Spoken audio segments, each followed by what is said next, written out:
Hello and welcome to another episode of Learning on the Go here at Question the Truth with me, Slisk Lindqvist.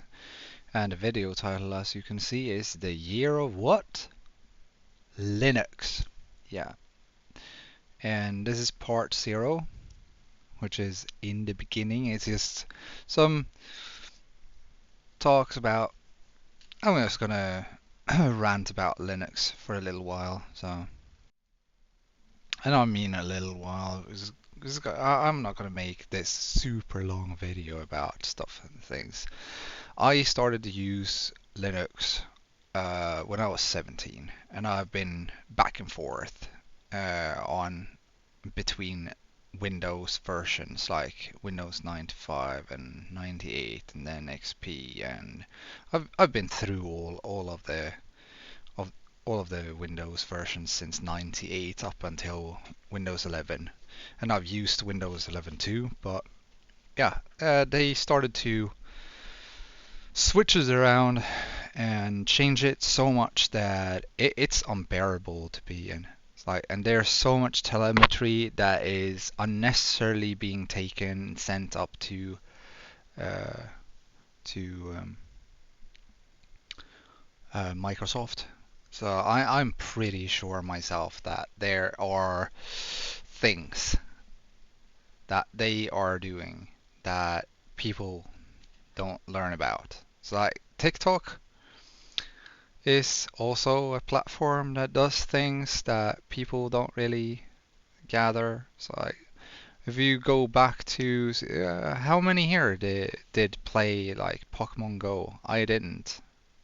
I don't know why though, because it must have been fun for those who actually played it. But every time you would catch uh,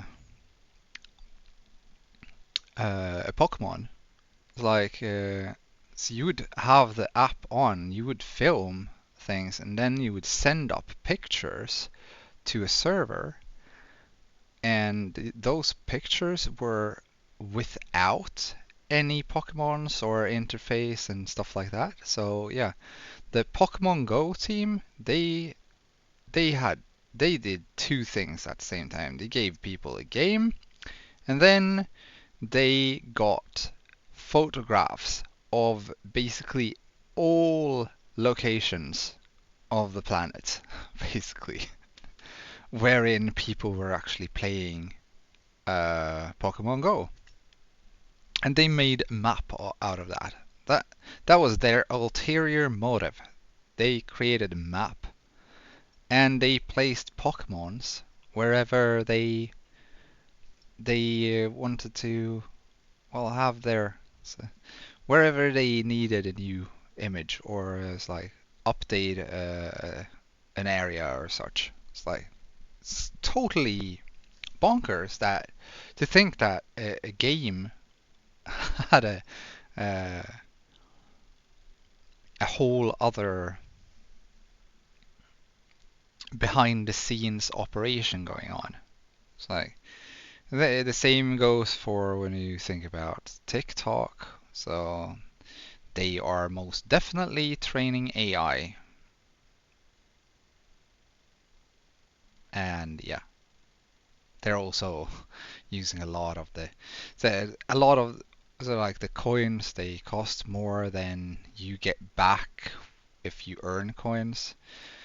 And they also so up so they take like 99% of the cost, and then when you get your payout, they take 73%. It's like, yeah, there's something shady about TikTok. It's like nearly all the money goes back to what exactly? Sure, there's server costs and stuff like that, but I think it's more than that. And then you have the AI. So it's basically paying for itself. You have this rudimentary bad AI right now that's being implemented, but I think they're doing some other stuff in underneath everything. Same goes for Microsoft when it comes to their new changes, because tomorrow is the end date, the death date of Windows 10. There's not gonna be any more support. So the security updates and stuff like that, it's gone. So it's a full-on stop. Well, it's gonna be well, it stops now, but then you could. I thought I read something about it being the absolute last date is gonna be 1 year from today, and then it's not gonna be usable anymore. And that 1 year from today till next year, it's just to get your ass on fire on switching over to Windows 11. It's not supposed to be there so you can sit on your ass and not do anything, and then yeah. So one major shift that you could do right now is to skip Windows altogether and go the Linux route. And that's why I thought I would do this video series. So yeah, what is Linux exactly? What is the year of the Linux? Because people have been talking about year of the Linux for 20 years. I would say that now is, well, since a couple of years back, it's been the most exotic uh, and and usable. It's like we have the Steam Deck. Steam Deck is an awesome piece of machinery. It's like, and it uses Linux. Because it uses Linux, it uses less battery, since this is optimized for Linux, and the the the operating system in itself is Arch Arch based and immutable, so you can't go and do whatever you want in it, but you can do whatever you want. It's half immutable, so it yeah, you don't want to. It's centered around gaming, and when it comes to gaming, that was the reason for me to go back to Windows all the time, because Windows had better gaming capabilities than Linux for years, for a long time. But like, what was it now? I'm gonna search for that. So we're gonna go over to this. It's like here we have the Proton DB site, and if I go here to just Proton DB, we have 6,973 games that is basically full on 100% playable, verified and playable on the Steam Deck, which means if it's playable on the Steam Deck, it's playable in Linux. And then we have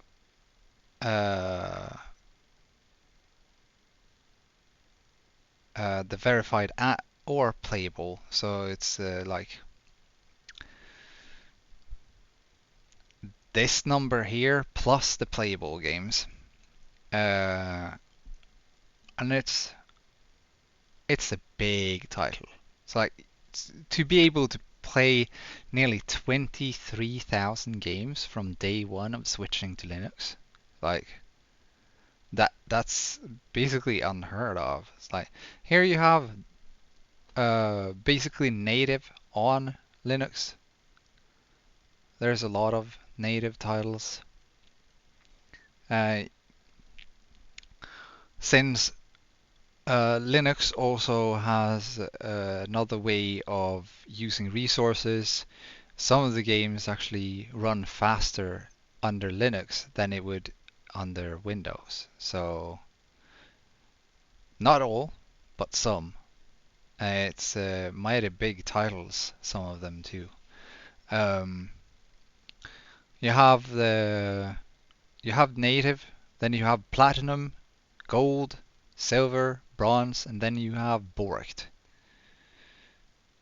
The borked is I really liked that game. Ring of Elysium was really fun. I would play that with my friends.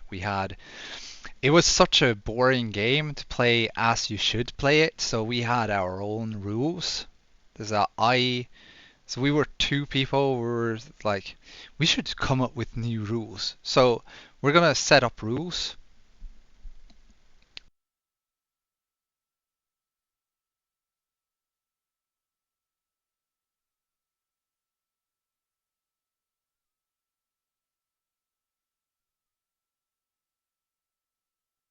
Oh, hello, there, good, awesome. Headphones just died in the middle of everything because yeah, why not? So we're gonna. It's because they need to have sound in the background. So I need to have sound in the headphones for them to work, which is irritating. It's super irritating.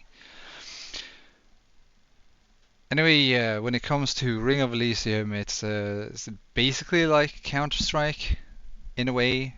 You have two teams, so like it's like Counter-Strike, but it's also like PUBG.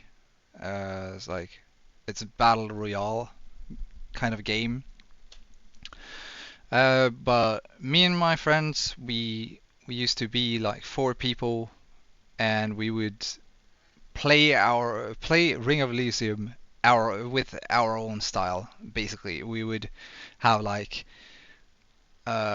you can only pick up the first weapon you see, and you can only have this and that many grenades on you, and you can only have this amount of ammo, and you can only choose to have one tactile equipment uh, or tactic equipment, and yeah, and such. It was super fun doing this because it actually we did win a lot of times being basically naked without any ammo in the end and stuff like that. But it was fun, and we played that for a year or so. So it's sad seeing that it's not playable in Linux. But yeah, I haven't played with my friends for a long time now when it comes to that. This video isn't about playing games right now, but yeah. Most games that you can't play in Linux usually has an anti-cheat coupled to it, but the thing is that we have the anti-cheat situation, which anti-cheat applications works under Linux.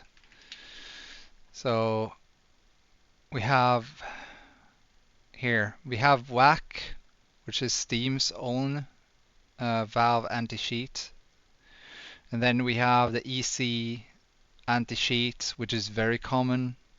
Then we have the BattleEye. It also works under Linux. But you know what? A lot of the people that create games, they're like, nah, nah, nah, no. I don't want to create a game where we actually just push a button. Is like so there's it's like an application. So all you have to do basically is implement the anti-cheat, and then you just choose if it's gonna work on Linux or not. It's like a checkbox, basically. That's what I've heard about how you implement the anti-cheat. And a lot of the big game companies, they're like, no, no, we're not gonna activate it for Linux, even though it works. It's like because it's easier to cheat on Linux. It's like, yeah, of course, it's easier to cheat on Linux.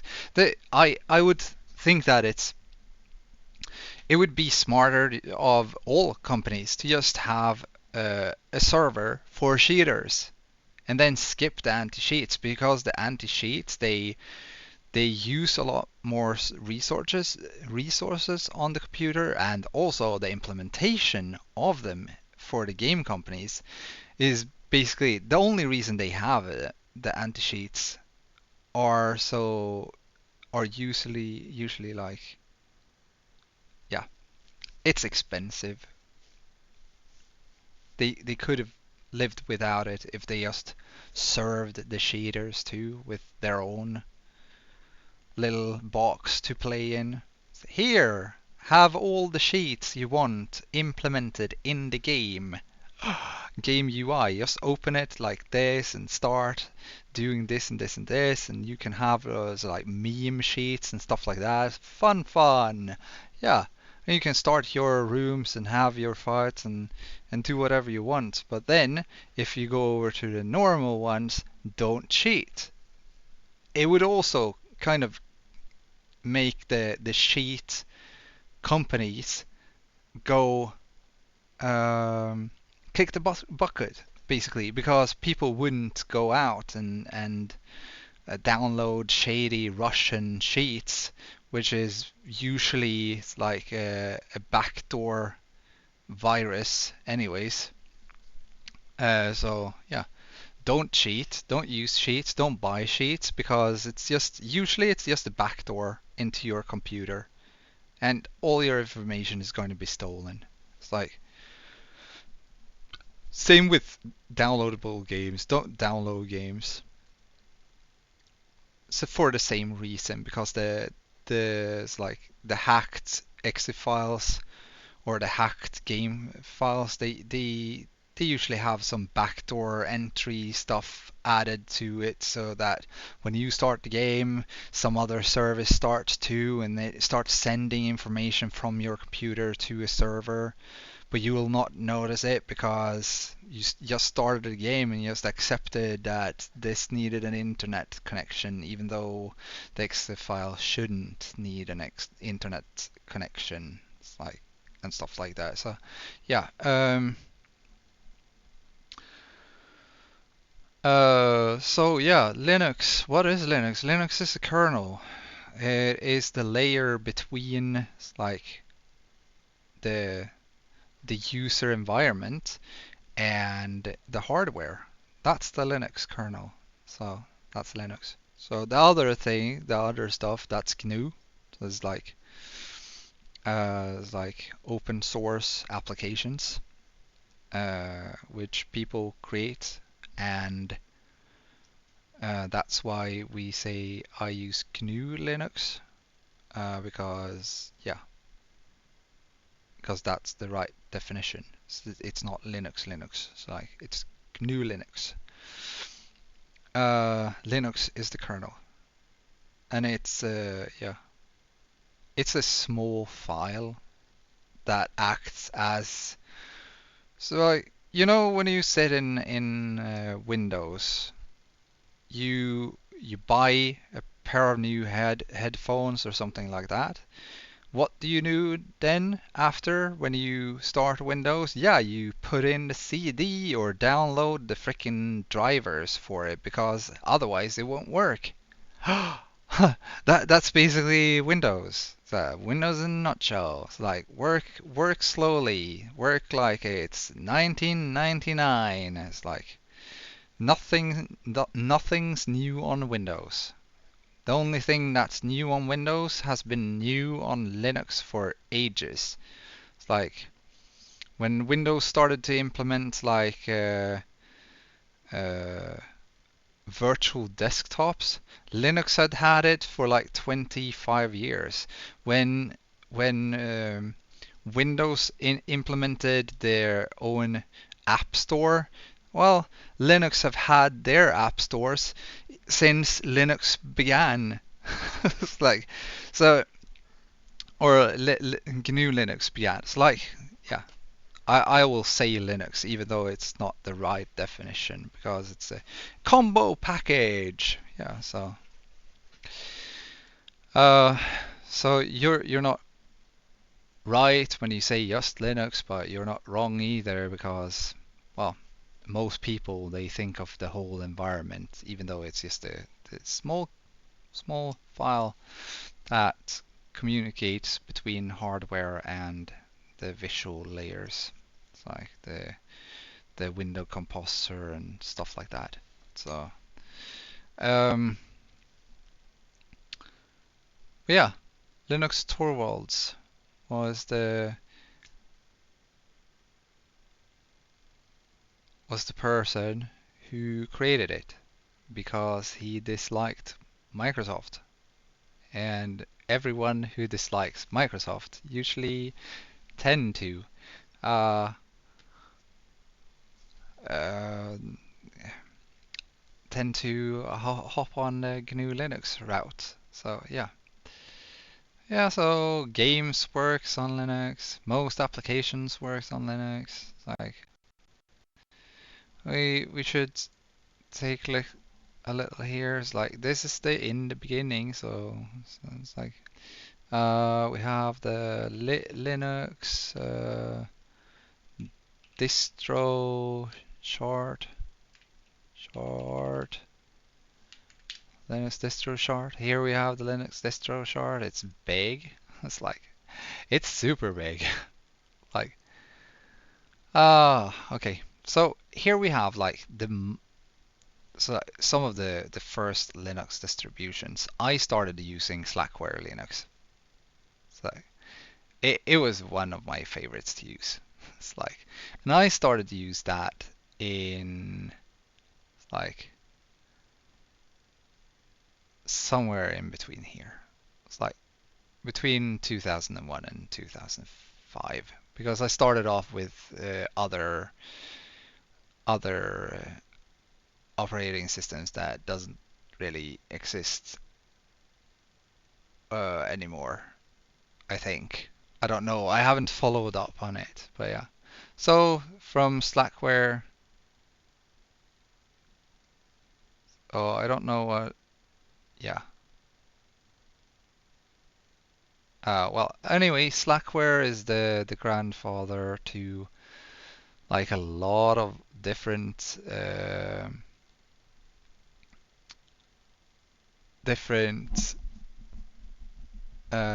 we call these distributions. They're just how should I put it? It's like flavors of the core. So let's say that Slackware is the core, uh, but you can't even say that either. It's like because many of the distros are very different nowadays from how they were back then. So you had the core systems. It's like the mother or the mother or father systems of Linux, which was Slackware. We had Debian. We had like a lot of other stuff that is totally their own stuff. Like Nix Low OS, like I'm using now, it's its own. So here are a lot of systems that is basically just using their own subset of uh, they're they have a totally uh, separate identity to, let's say, Slackware or Arch or Debian. It's like um, here we have this, yeah. So this is not all of it. So here's Red Hat. A lot of different operating systems have derived from Red Hat too. That's its own, uh, but it's more or less for enterprises right now. It's like um, it's a server operation system. But you have Fedora. Fedora is one of the operating systems that I actually use from time to time. Um, But right now I'm very much stuck on not using that. From Debian came Ubuntu. You, you can watch this, uh, check this out, and you can see the trees of here you have Ubuntu. And from Ubuntu you have like all of these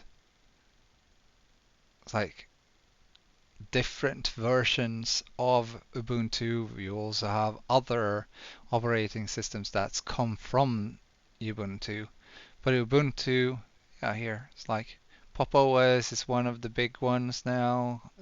KDE Neon. You have all the flavors of Ubuntu like GNOME, Touch, Mate, Killin. Ubuntu Touch is for mobile phones though, so um, yeah, it's ridiculous how many flavors there are. But the the one thing you need to comprehend is a flavor or a distro is nothing more than a subset of packages. That's all it is. You can start up making your own distribution quite easily. So like just choose a distro that you want to start from. It's like you could start with, let's see here, it's like there's so many. Yeah, you have. So if we take the big ones, Linux family, so Linux. This is not. Yeah, okay. So we can. Okay, we have Debian. And from Debian came Ubuntu, and from Ubuntu you have Linux Mint and Pop! OS and KDE Neon and whatever this is, and this is Deepin, I think, Tails, Sorin OS, Cubes. Is that Cubes? I think it's Cubes. And then you have Kali Linux, which is for, and Parrot, which is for security testing, pen testing. It's like for uh, so the easiest way to say it, state it, hacking. But if you're not into working with computer security and data security and internet security, then why even? This is just going to be a waste of time installing. So then you have Proxmox, which is a home server operating system, apparently based on Debian. There's Unraid also, but it's that's based on Slackware. Slackware is its own. I've only used Slackware. I haven't used those though.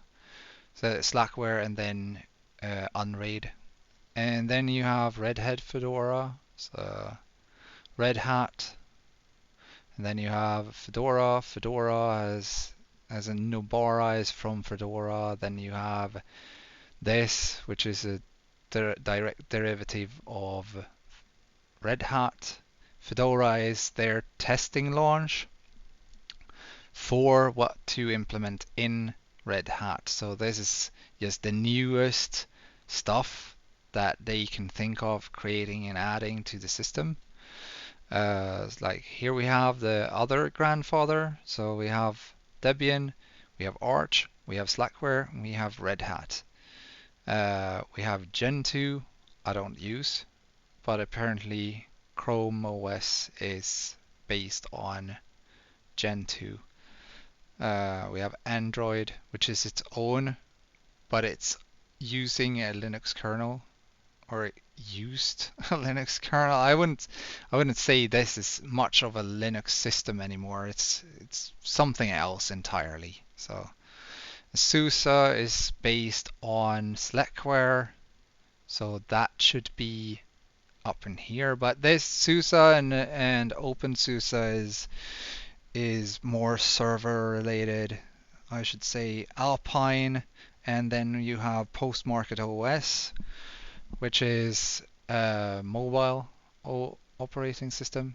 And then you have separate indie flavors like NixOS, which I'm using, and then you have some other stuff that I have no idea what it is because yeah, um, the history of Linux is one that could make anyone feel a bit queasy because you have so much to take in, but it's not really that. It's like if I do this and I do this, so and really, really fudge off with the alarms. So here, could I fill that though? I want to fill it. Fill. Okay, it's like there. I want to ellipse. No. Oh, that's how I go for the fill. Ugh, fudge. So if I do this then, there. Uh-huh. There. Good.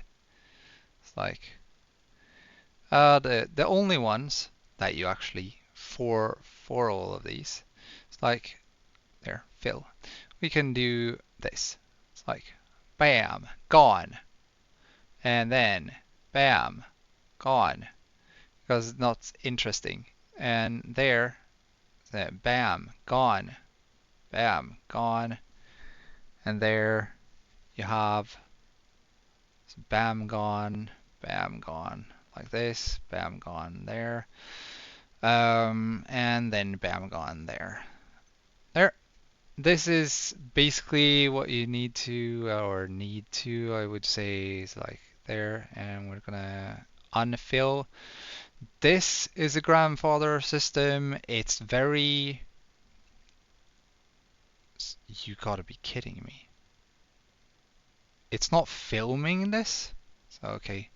I'm gonna fix this then. It's like so there. There, save. Now, okay. Sorry for all that. And then we're gonna have pictures, screenshots, and then this one here.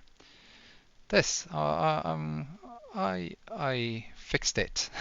So you have this is the grandfather, this is Debian, and here you have Ubuntu. It's derived from Debian. From Ubuntu you have Linux Mint, Pop OS, KDE Neon, Sorin OS. And here is another grandfather operating system, which is uh, Arch Linux. Then you have Red Hat. Then you have Slackware. Slackware has its own derivatives, which are all uninteresting, except for the one I'm using, which is it's like let's see here. Um, log Nika Nika there. It's like login there. Except for this then. So like I like I use Unraid by the way. So yeah, Unraid, and I use 712 at the moment, at the given moment, and I haven't restarted my computer for 28 days. So yeah, there. And right now I have some things that I'm fixing with. So I need to uninstall or get rid of the bash site. I'm not gonna use Windows again, so that's gonna go. I'm this virtual machine that I'm on right now, it's gonna go because I'm gonna use the resources that I'm using for bash site for a new NixOS operating, a new install basically. And then yeah, I have some hardware problems, but this here is based on Slackware. and it's running as a web page from the RAM and starts from a USB pen, the memory stick, basically. So which is uh, it's so strange to actually comprehend that it's so small. It's like you have the grandfathers. It's like the four green here, and this is for servers, Fedora. So it's not interesting for people that like normal consumers. The only thing that would be interesting is their experimental operating system, which is Fedora, and then the gaming based that Glorious Egg Roll, which is one.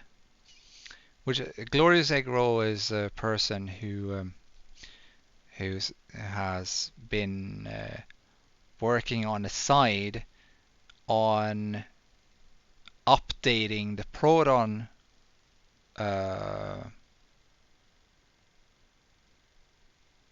the Proton layer, so that Steam uses. It's like if we go to library, we go to Steam uses the Proton layer. It's like compatibility. So yeah, there. GE Proton. That's uh, GE Proton is Glorious Egg Roll's Proton. It has some extra fixes that isn't in the official ones. He tends to update his Proton versions a lot faster than Steam does, but eventually some stuff just works. Uh, yeah, some stuff you works better when it comes to games and applications when you use the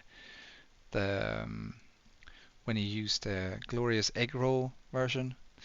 But when it comes to his own operating system, Nobara, I don't know. I have tested it. I don't really like using pre-made operating systems that has a lot of things that I still need to install. If I if I want a pre-made operating system nowadays, I want it to have all the things I already use.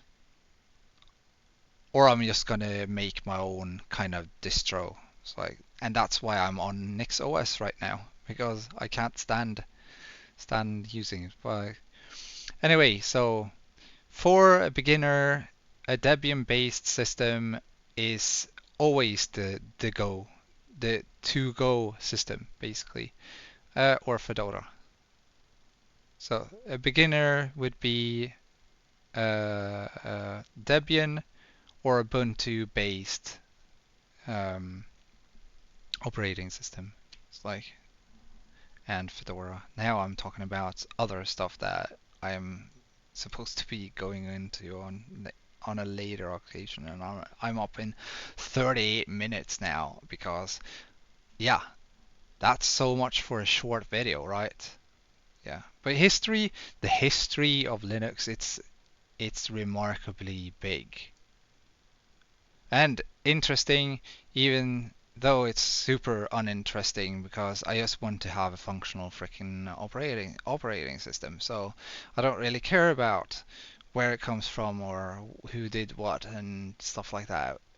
Only that it works, and yeah, that there's support for what I want to use. Like the hardware I'm using, going back to Windows, you have to download the newest drivers sometimes. In Linux, most drivers are in the kernel, so you don't need to have drivers. You just buy your stuff, put it into the computer, and it just works. So it's plug and play for the most part. And when it's not like that, then you you just report it, and then someone will sit down who's capable of programming or fixing the kernel and will patch it.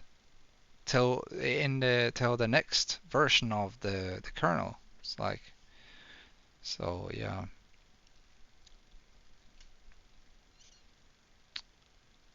It's like the I I feel you. There it's overwhelming. So yeah. Linux Linux is overwhelming. It's been overwhelming for me, and I've tried to learn as much as possible when it comes to Linux. But I've been interested in it for a very, very, very, very, very, very, very, very long time. Now I'm back on only using Linux. Since I can actually play games on Linux, why not? So I don't know if this is so much an in the beginning video because I didn't really talk about. So I talk more about my own experiences and some history and such and yeah. Hmm. There's gonna be another video here shortly, and yeah, this is the end of part one or part zero, so because yeah, thank you for not watching, or so like thank you for not listening. I mean, and goodbye.